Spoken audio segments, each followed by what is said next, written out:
থেমে থেমে গোলাবর্ষণের শব্দ, পুরো এলাকা জুড়ে আতঙ্ক। মানুষজন দরজা জানালা বন্ধ করে জড়সড় হয়ে বসে সৃষ্টিকর্তাকে স্মরণ করছে।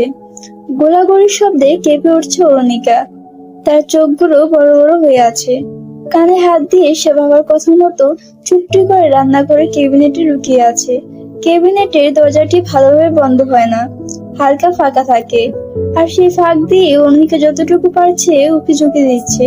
সে কখনোই বাবার কথা অমান্য হয়নি, তাই সে যতক্ষণ বাবা বলবে না ততক্ষণ এখানেই বসে থাকবে।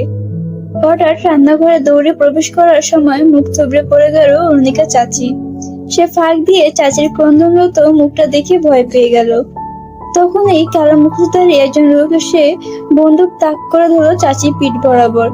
তারপর ঠা ঠা শব্দ ধরে ঝাঁঝরা করে দিল তার পুরো শরীর। অরুণিকা ফুপিয়ে উঠল। তার বাবার কথা মনে পড়ে গেল।